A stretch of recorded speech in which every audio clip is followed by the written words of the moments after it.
भक्ति श्रद्धा समर्पण का अद्भुत संयोग प्रभु श्री मुनि सुव्रत की छांव में एवं परम पूज्य गुरु मां के सानिध्य में बन रहा है श्रावक संस्कार एवं साधना शिविर का भव्य योग। भारत गौरव स्वस्तिधाम प्रणीत्री काव्य रत्नाकर युग प्रवर्तिका परम विदुषी लेखिका गणनी आर्यका 105 श्री स्वस्ति भूषण माताजी के मंगल सानिध्य एवं निर्देशन में आयोजित होने जा रहा है दश लक्षण महापर्व के अंतर्गत श्रावक संस्कार एवं साधना शिविर। शुभ तिथि 8 से 17 सितंबर 2024। स्थल स्वस्तिधाम जहाजपुर राजस्थान। आयोजक श्री 1008 मुनि सुव्रतनाथ दिगंबर जैन स्वस्तिधाम अतिशय क्षेत्र समिति जहाजपुर। निवेदक सकल दिगंबर जैन समाज जहाजपुर। अधिक जानकारी हेतु संपर्क करें। धर्म स्नेही बंधुओं, आज 10 लक्षण पर्व का अंतिम दिन उत्तम ब्रह्मचर्य का है।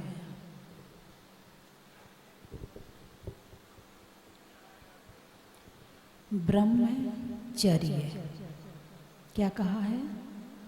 ब्रह्मचर्य। ब्रह्म यानी आत्मा और चर्य यानी चर्या करना, रमण करना। जो आत्मा में रमण करता है वो ब्रह्मचर्य है। क्या है ब्रह्मचर्य? जो आत्मा में रमण करता है वो ब्रह्मचर्य है, और जो शरीर में रमण करता है वो ब्रह्मचर्य है। क्या? जो शरीर में रमण करता वो ब्रह्मचर्य है, यानी भ्रम में है कि शरीर में सुख मिलता है। असली सुख तो आत्मा में ही मिलता है। तो जो ब्रह्म में रमण कर रहा है वो ब्रह्मचर्य है, और जो शरीर में रमण कर रहा है वो ब्रह्मचर्य है। एक होता है ब्रह्मचर्य अणुव्रत, एक होता है ब्रह्मचर्य व्रत, एक होता है ब्रह्मचर्य महाव्रत, और एक होता है उत्तम ब्रह्मचर्य, और एक होता है शील के 18,000 दोषों से रहित होना। पूर्ण ब्रह्मचर्य जिसमें उत्तम से भी ऊपर वाली क्वालिटी आ गई, जो बिल्कुल उससे भी शब्दों में न कहा जाए, उससे भी ऊपर शील के 18,000 दोषों से रहित होना। तो ब्रह्मचर्य अणुव्रत। कोई कहता है कि मैं पूरे ब्रह्मचर्य का पालन नहीं कर सकता हूँ, तो उसके लिए बताया है कि भाई शादी करो, लेकिन एक पत्नी व्रत या एक पति व्रत। क्या कहा? एक पत्नी व्रत या एक, स्त्रियों के लिए एक पति व्रत हो गया और पुरुषों के लिए एक पत्नी व्रत हो गया।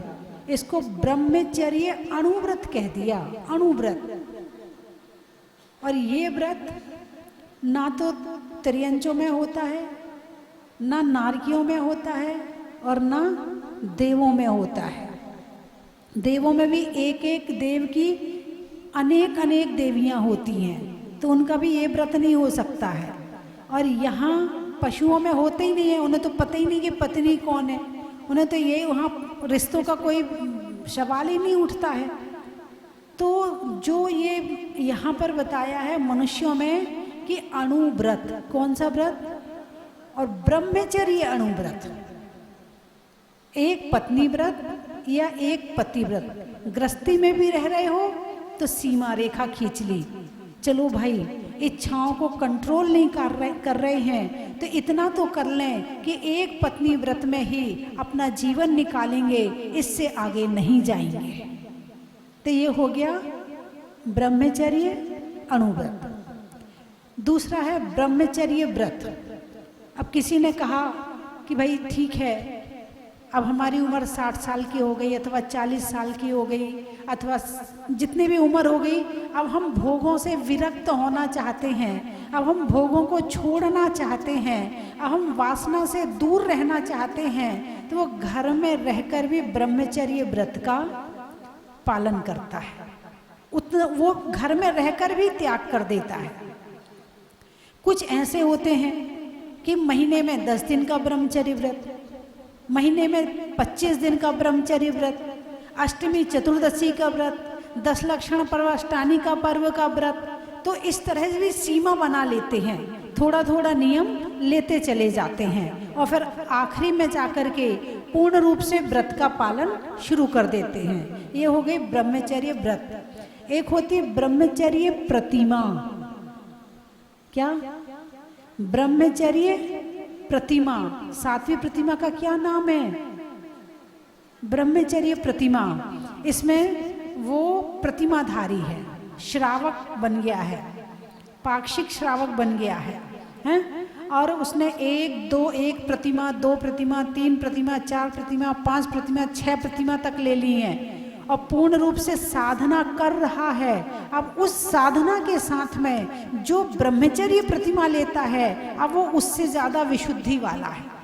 जितना जितना ब्रह्मचर्य आता जाएगा उतनी उतनी विशुद्धि बढ़ती चली जाएगी। विशुद्धि का सीधा सीधा संबंध ब्रह्मचर्य से है। अब 7वीं प्रतिमा ले ली, अब वो और आगे बढ़ेगा, तो अब वो श्रावक बनने के लिए, उत्कृष्ट श्रावक बनने के लिए क्षुल्लक दीक्षा भी ले लेगा। अब क्षुल्लक दीक्षा का उसका पालन अच्छे से होने लगा, उसे लगा अब यहाँ नहीं, अब और आगे बढ़ना है, अब एलक दीक्षा ले लेगा। अब उसे लगेगा कि नहीं, हमें इससे आगे बढ़ सकता हूँ, अब मुझे दीक्षा लेनी चाहिए, तो ब्रह्मचर्य महाव्रत धारण कर लेगा। क्या कर लेगा? ब्रह्मचर्य महाव्रत धारण कर लेगा। पहले घर में रह रहा था तब त्याग किया, 7वीं प्रतिमा में भी घर में रह के त्याग किया, फिर क्षुल्लक बना तो घर का त्याग किया, और जब मुनि व्रत ले लिया तो फिर समस्त परिग्रह का त्याग कर दिया। ये हो गया ब्रह्मचर्य महाव्रत। कौन सा व्रत? ब्रह्मचर्य महाव्रत। अब पूरा परिवार का त्याग है, वस्त्रों का त्याग है, अब पूरे परिग्रह का त्याग है, अब साधना में पूर्ण रूप से लग गया। अब कर रहा है वो आत्मा में रमण। किसमें? ब्रह्म यानी आत्मा। अब ब्रह्मचर्य, पहले वो अकेले उसने स्त्री का त्याग किया था, अब यहाँ 5 इंद्रियों के विषयों का त्याग कर दिया। स्पर्शन इंद्री का, रसना इंद्री का, घ्राण इंद्री का, चक्षु इंद्री का और कर्ण इंद्री का। अब 5 इंद्रियों के विषयों का त्याग कर दिया है, इसलिए क्या बन गया? ब्रह्मचर्य महाव्रत। क्या बन गया? ब्रह्मचर्य महाव्रत। अब वही साधक जब ब्रह्मचर्य महाव्रत लेके आत्मा के ध्यान में लीन होता है, किसमें? आत्मा के ध्यान में लीन होता है। अब मन बाहर नहीं है, अब मन कहाँ है? आत्मा में रमण कर रहा है। कहाँ रमण कर रहा है? आत्मा में रमण कर रहा है। तो इसको कहा है उत्तम ब्रह्मचर्य धर्म। बात समझ में आई कि नहीं आई? आज कौन सा धर्म है? उत्तम ब्रह्मचर्य धर्म है। अब उत्तम में कहाँ तक पहुंचे कि अब उसका मन ना तो आँख के विषयों में है, ना कान के विषयों में है, ना नाक के सूंघने के विषयों में है, ना शरीर के विषयों में है। अब उनका मन कहीं नहीं है, अब वो ध्यान में लीन है। इसको कहते हैं उत्तम ब्रह्मचर्य।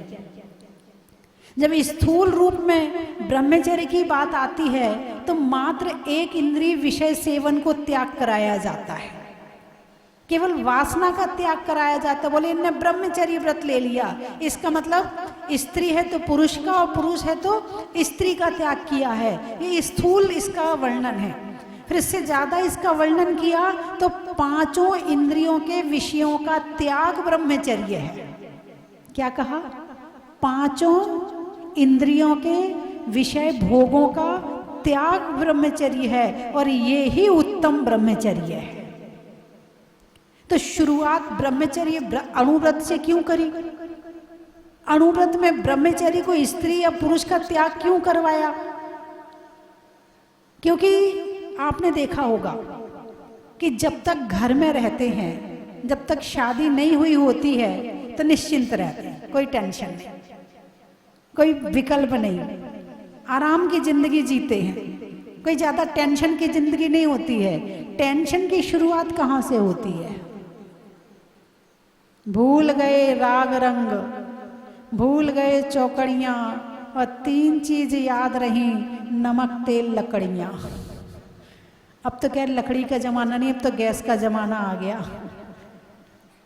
है। जब तक पढ़ाई लिखाई करते हो, घर में रहते हो, तो घर में जितनी टेंशन है वो मम्मी पापा की टेंशन है, तुम्हारी कोई टेंशन नहीं है। कहाँ से नमक आ रहा, कहाँ से सब्जी आ रही, कहाँ से तेल आ रहा, कितने का आ रहा, क्या आ रहा, कोई टेंशन नहीं। अब शादी हो गई, अब डंडा बजाने वाली आ गई है।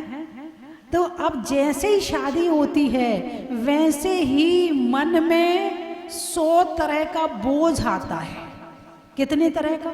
शादी का मतलब अकेले शादी नहीं है, 100 तरह के अन्य नए विचार भी आते हैं, और नए नए संघर्ष भी आते हैं, नई चिंताएं भी आती हैं, नए विकल्प भी आते हैं। जितना मन शादी के पहले स्थिर रहता है, शादी के बाद उतना ही फैल जाता है, उतना ही भटकने लगता है, उतनी ही चिंताएं शुरू हो जाती हैं।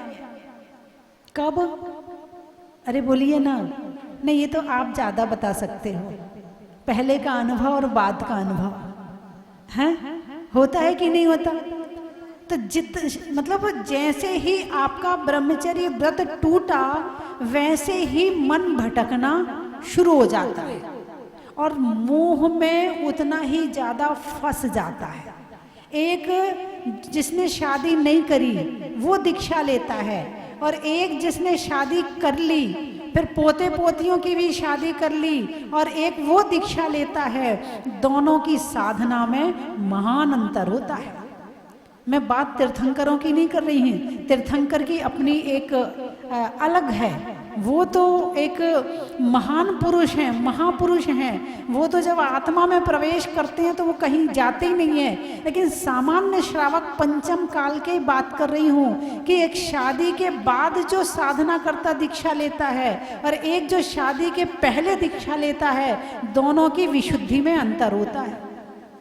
कहीं ना कहीं मन बेटे में जाता है, कहीं ना कहीं मन बहू में जाता है, कहीं ना कहीं मन पोते पोतियों में चला ही जाता है, वो कितना भी रोके अपने आप को। इसीलिए हमारे यहाँ भारत में 4 तरह की व्यवस्था थी। सबसे पहले ब्रह्मचर्य आश्रम, फिर गृहस्थ आश्रम, फिर संन्यास आश्रम, और उसके बाद वानप्रस्थ आश्रम। ये 4 आश्रम थे पहले। ब्रह्मचर्य आश्रम कहाँ से शुरुआत होती थी? ब्रह्मचर्य से। यानी जब पढ़ाई करते थे तो ब्रह्मचारी बन के पढ़ाई करते थे, और उसके बाद कोई कहता था कि अब मुझे आगे नहीं बढ़ना है तो वो गृहस्थ आश्रम में आता था, और जो कहता था मुझे आगे बढ़ना है तो वो दीक्षा ले लेता था, वो आगे और ब्रह्मचर्य में चला जाता था। यानी शुरुआत कहाँ से कराते थे? ब्रह्मचर्य से। अकेले किताबी ज्ञान नहीं कि अक्षर पढ़ के और परीक्षा दे दी और पास हो गए, नहीं, वहाँ तो जीवन की परीक्षा लेते थे कि तुम्हारा आत्मा और शरीर का कितना भेद विज्ञान हुआ है, तुम देह से विदेह में कितना गए हो, ये वहाँ से शुरुआत होती थी। अब तो जमाना ही कुछ और आ गया है। फिर ब्रह्मचर्य गृहस्थ आश्रम, गृहस्थ आश्रम में आए तो अणुव्रत के साथ में आए। कौन से अणुव्रत के साथ? ब्रह्मचर्य अणुव्रत के साथ में आए। तो जो गृहस्थ का जीवन रहा वो भी स्वच्छ, साफ और बिल्कुल निश्चिंत जीवन रहा। उसके बाद स्वयं के बच्चे बड़े हो गए, अब उनकी भी शादी कर दी, तो फिर वो संन्यास आश्रम में आ जाते थे कि भाई अब हमने कर दिया, अब हम अपना छोड़ते हैं, अब हमारे बच्चे करेंगे जो करना है। ये भी कहा है कि घर में कोई ना कोई ब्रह्मचारी रहना चाहिए। जब तक घर में बच्चे होते हैं, उनकी शादी नहीं हुई है, तो उनको ब्रह्मचर्य व्रत दिलाओ कि शादी तक तुम्हारा ब्रह्मचर्य व्रत है, तो वो घर में ब्रह्मचारी हैं। और जब बच्चों की शादी हो जाए तो माता पिता ब्रह्मचर्य व्रत ले लें, लेकिन घर में कोई ना कोई ब्रह्मचारी होना चाहिए। घर की विशुद्धि, घर का वातावरण, घर की वर्गणाएं अलग ही होती हैं, उससे अलग तरह का वातावरण तैयार होता है उस चीज से। तो उसके बाद जब सन्यास में अभ्यस्त हो जाते थे तो वानप्रस्थ आश्रम, फिर वो जंगल चले जाते थे, फिर वो जंगल में रह करके साधना करते थे। तो इस तरह से ब्रह्मचर्य से जिंदगी शुरू होती थी और ब्रह्मचर्य से ही जिंदगी समाप्त होती थी। इंसान का जन्म, जीव का जन्म भले ही भोगों के माध्यम से होता है, लेकिन उसकी साधना ब्रह्मचर्य से शुरू होती है।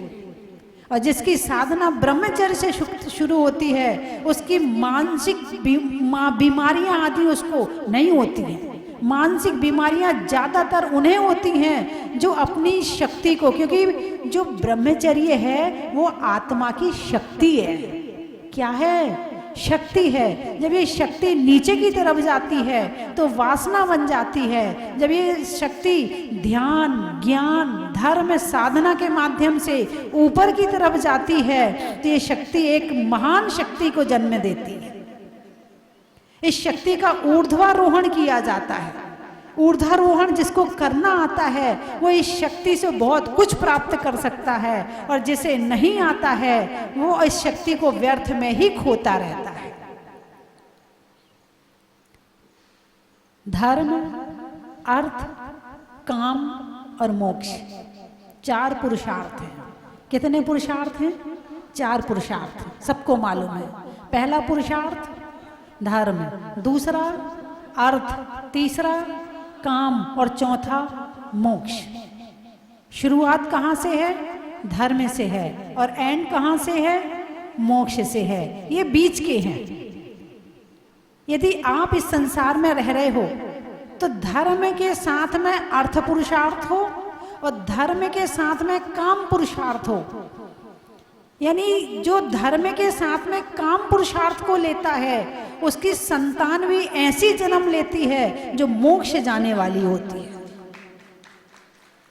एक उदाहरण आता है, नाम तो मुझे अच्छे से याद नहीं आ रहा है उन रानी का, कि उन्होंने विचार किया कि मुझे दीक्षा लेनी है, लेकिन उसकी सुंदरता की चर्चा कई राज्यों तक पहुंची हुई थी। एक बलवान राजा, उसने संदेश भिजवाया कि अपनी बेटी का विवाह या तो मेरे से करो और या फिर मैं तुम्हारे राज्य पर चढ़ाई कर दूंगा। पिता अपनी बेटी के पास पहुंचा, बेटी ऐसी ऐसी समस्या है। उसका मन दीक्षा लेने का था, लेकिन पिता के सामने बेटी झुक गई। लेकिन बेटी ने कहा एक शर्त है, तुम शर्त उनके पास भेज दो, यदि वो इस शर्त के लिए तैयार हो तो मैं तैयार हूं। शर्त भेजी गई कि जो संतान का जन्म होगा उस पर अधिकार मेरा होगा। राजा ने कहा क्या करना संतान का, मुझे तो रानी से मतलब है। वो भी काम वासना में लिप्त था, बोले मुझे तो रानी से मतलब है, मुझे क्या करना संतान का। ठीक है। अब जब शादी हुई तो शादी होने के बाद पहली संतान गर्भ में आई तो रानी तो पहले से धर्मात्मा थी, और ज़्यादा ज्ञान, ध्यान, त्याग शुरू कर दिया। तो पहली संतान का जन्म हुआ, बेटा जन्म हुआ, 8 वर्ष में दीक्षा ले ली और चला गया। दूसरी संतान हुई, 8 वर्ष में दीक्षा ली, चला गया। तीसरी संतान हुई, 8 वर्ष में दीक्षा ली, चला गया। क्योंकि रानी ने सोचा था वैसे तो मेरी इच्छा है कि मैं गृहस्थ में फंसूं ना, लेकिन यदि फिर भी मुझे मजबूरी में फंसना पड़ रहा है तो जो मेरी संतान हो वो मोक्षगामी हो, वो धर्मात्मा हो, वो वीर हो। 5 संतान दीक्षा ले गई। राजा को लगा ये तो सोचा ही नहीं था मैंने रानी को वचन दे दिया, बोल सकता नहीं कि बेटा तू दीक्षा मत ले। अब जो रानी कहेगी वो ही होगा क्योंकि वचनबद्ध है। फिर राजा ने रानी के सामने अपनी व्यथा रखी। बोले यदि ऐसे ही संतान दीक्षा लेगी तो हम दीक्षा कब लेंगे। राजा का मन बदल गया, कहाँ तो भोगों में आसक्त था और जब पुत्र दीक्षा ले रहे हैं तो उसे लग रहा अरे मैं कहाँ कीचड़ में फंसा हूँ, मेरे इतने छोटे छोटे बच्चे दीक्षा ले गए और मैं भोगों में फंसा पड़ा हूँ। नहीं, मुझे भी आगे बढ़ना, मुझे भी मोक्ष जाना है, मुझे भी दीक्षा लेना है। तो फिर रानी ने कहा ठीक है। जब अगली संतान गर्भ में आई तो रानी ने राजनीति की चर्चा करना शुरू कर दी। रानी ने तलवार चलाना सीखा, रानी ने और भी सीखे। तो जो संतान पैदा हुई वो 8 वर्ष में राजा बनने लायक पैदा हो गई। ऐसी संतान पैदा हुई और राजा ने उसे गद्दी पर बिठाया और दोनों पति पत्नी दीक्षा ले गए। पूत जने तो ऐसा जन के दाता के सूर, और नहीं तो रहियो बांझड़ी मती गवावे नूर। यदि जन्म भी देना है संतान को तो ऐसी संतान पैदा करो कि जो तुम्हारा भी कल्याण कर दे और अपना भी कल्याण कर ले। लेकिन वर्तमान में शादी का तो मतलब ही कुछ और हो गया है। वर्तमान में शादी का मतलब संतान से नहीं है, वर्तमान में तो शादी का मतलब भोगों से है। शक्ल देख के लड़की लाते हैं, सुंदर होनी चाहिए, ऐसी होनी चाहिए, ऐसी होनी चाहिए। गुण देख के नहीं लाते हैं, शक्ल देख के लाते हैं, तो फिर वो भी 2 नंबर की निकलती है। बंधुओं, ब्रह्मचर्य व्रत एक बहुत महान व्रत है। जैसे फूलों का राजा गुलाब है, जैसे फलों का राजा आम है, ऐसे ही व्रतों का राजा ब्रह्मचर्य है। ब्रह्मचर्य का पालन इंसान को सुखी बनाता है और दुनिया की आफत से बचाता है और मन को शांत रखता। सबसे बड़ी बात है, मन को शांत रखता है। इससे बड़ा सुख दुनिया में कोई नहीं कि जिसका मन शांत हो, क्योंकि जिसका जितना मन जहां भटकेगा उतना उसे सोचना पड़ेगा, विचार करना पड़ेगा, वहां भटकाना पड़ेगा। और जिसका मन जितना पवित्र होगा उसके अंदर से उतनी खुशबू आएगी, उसका मन शांत रहेगा और लोग उस पर विश्वास करेंगे। बंधुओं, वर्तमान समय ज्ञान का समय चल रहा है।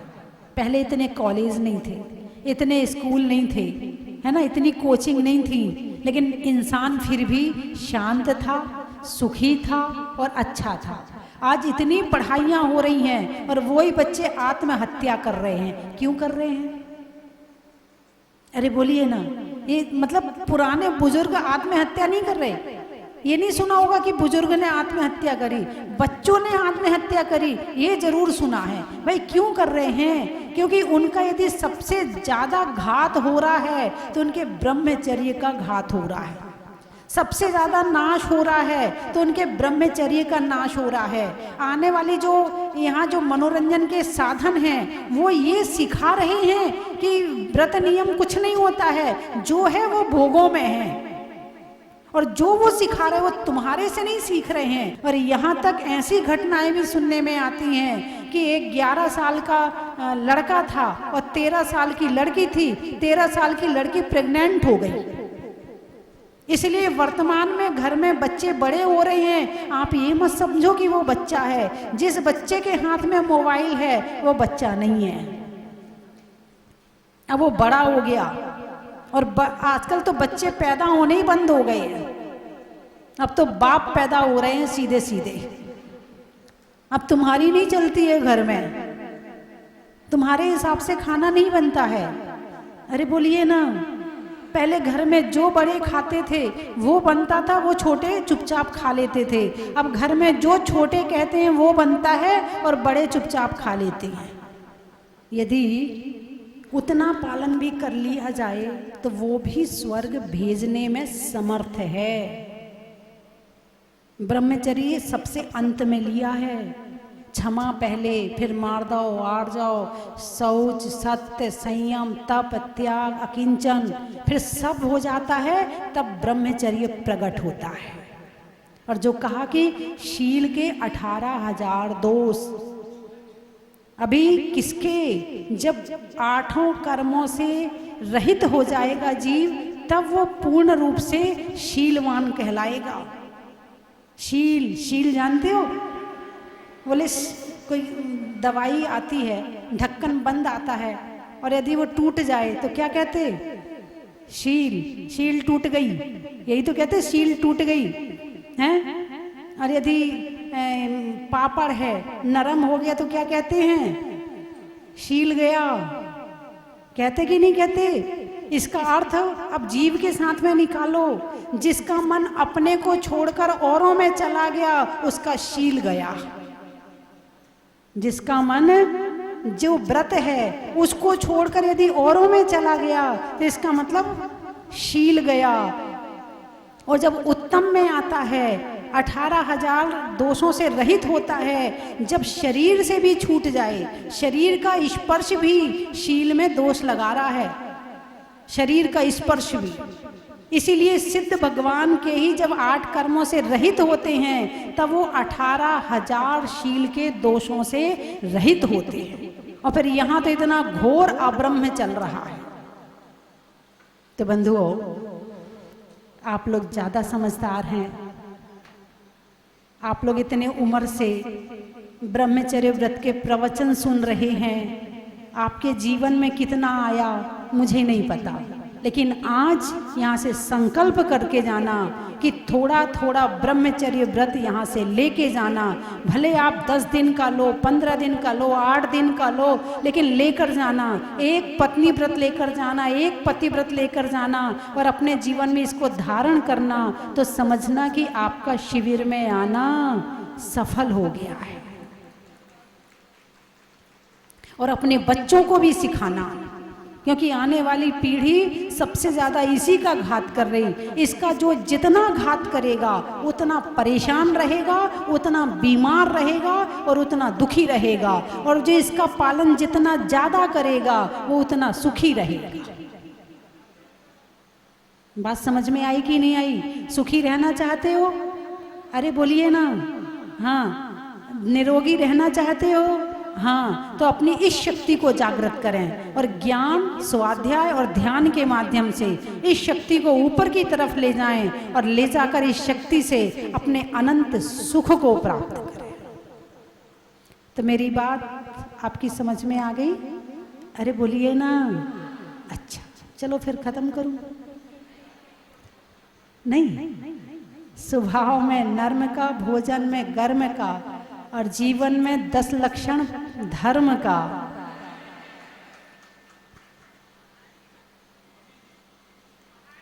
और इस 10 लक्षण पर्व में 10 दिन के उपवास की, 3 दिन के उपवास की, 5 दिन के उपवास की, 32 दिन के उपवास की, 16 दिन के उपवास की। थोड़ा बढ़ाना माइक। इतनी अधिक साधना हुई है कि इस स्वस्ति धाम में पहली बार इतने उपवास हुए हैं, और यहाँ पर इतने शिविरार्थी पहली बार ही आए हैं। इसके पहले शिविर में 350-400 तक तो आ गए थे, 700 शिविरार्थी पहली बार ही आए हैं। और अगले बार मुझे लगता है इससे ज़्यादा लेकर आओगे, आप डबल लेकर के आओगे। बहुत बढ़िया, बहुत अच्छा है। और बबीता जी भी आज कह रही थी, नरेंद्र जी बोले 10 लक्षण पर्व में तो बाहर ही चले जाओ, वही ठीक रहता है। घर में तो केवल सुबह से 10 बजे तक कर लो, फिर अपना वही घर। अब तेरे को क्या खाना, तू तेरे लिए क्या बना दूँ, तेरे लिए क्या करूँ, बस इसी में दिन निकल जाता है। यहाँ कोई टेंशन नहीं। यहाँ तो सुबह से रात तक भोजन की थाली और पूजन की थाली लगी लगाई मिलती है। ना व्यापार, अब आप लोग आए हैं, ना दुकान की चाबी, ना नोट। यानी 10 दिन कोई नोट का त्याग भी करना चाहे तो आराम से हो सकता है कि 10 दिन पैसों का त्याग है। हो सकता नहीं हो सकता? 10 दिन खाना बनाने का त्याग, 10 दिन के लिए बस इतने कपड़े रखे, बाकी सबका त्याग। इतना त्याग हो सकता कि नहीं हो सकता? अच्छा करके ही आए थे, बड़ी अच्छी बात, बड़े समझदार लोग बैठे हैं, तो बड़ा अच्छा लगा। और आप सभी ने वैसे 95% तो आप लोगों ने जो मैंने कहा है वो आपने किया है, लेकिन 5% कहीं ना कहीं आपने गड़बड़ तो किया ही है। कोशिश करना कि अगले बार जो माता जी कह रही हैं उसको 100% में बदल देंगे और 10 दिन के लिए वैसा ही करेंगे।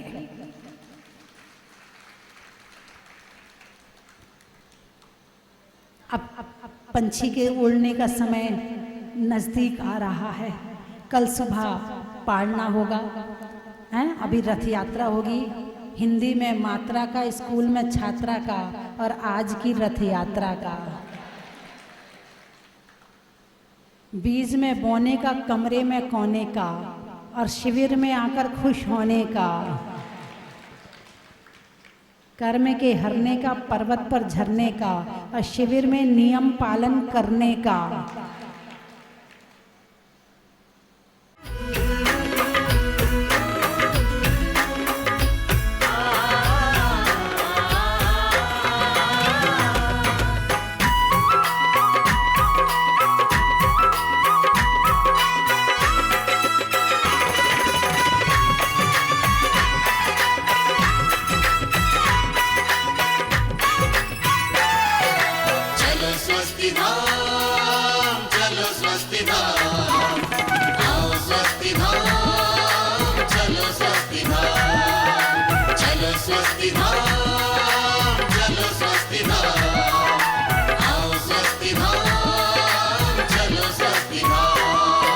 स्वस्ति धाम मुझे जाना है, मन में है ये धारणा। स्वस्ति धाम मुझे जाना है, मन में है ये धारणा। 20वें तीर्थंकर की मूरत हो,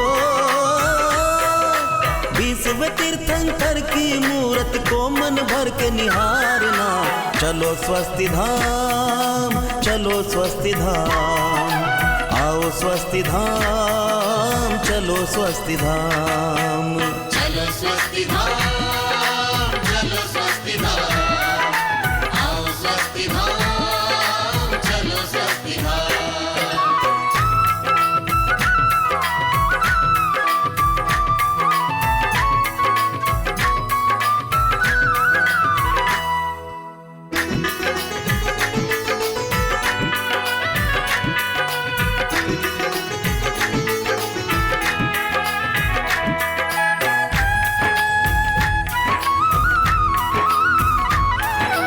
मंगलवार को मंगलकारी मंगल करने प्रगटे, दर्शन करते ही आशीषों के भंडार हैं भरते। मंगलवार को मंगलकारी मंगल करने प्रगटे, दर्शन करते ही आशीषों के भंडार हैं भरते।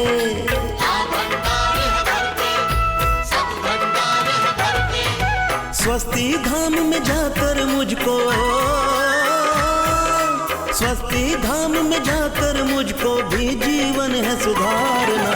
स्वस्ति धाम मुझे जाना है, मन में है ये धारणा। चलो स्वस्ति धाम, चलो स्वस्ति धाम, आओ स्वस्ति धाम, चलो स्वस्ति धाम।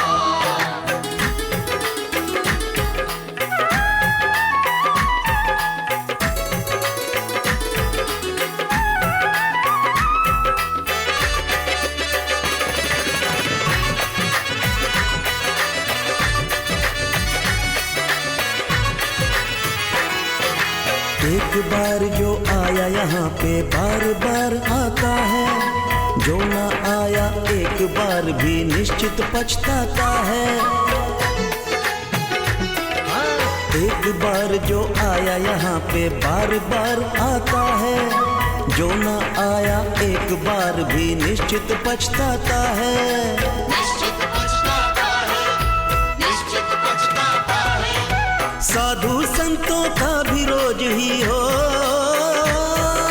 साधु संतों का भी रोज ही होता यहाँ पधारना। स्वस्ति धाम मुझे जाना है, मन में है ये धारणा। कंचन की थाल को सजाओ रे आज, रत्नों की थाल को भर लाओ रे आज।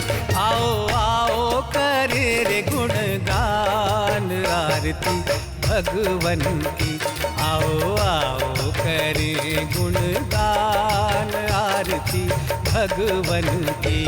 आओ आओ करे रे गुणगान आरती भगवन की।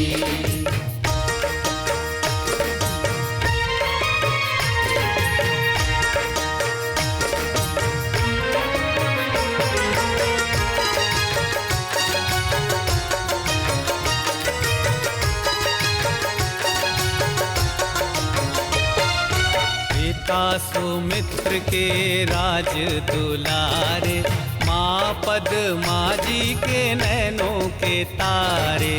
पिता सुमित्र के राज दुलारे, माँ पद्मा जी के नैनों के तारे। भक्ति श्रद्धा समर्पण का अद्भुत संयोग प्रभु श्री मुनि सुव्रत की छांव में एवं परम पूज्य गुरु मां के सानिध्य में बन रहा है श्रावक संस्कार एवं साधना शिविर का भव्य योग।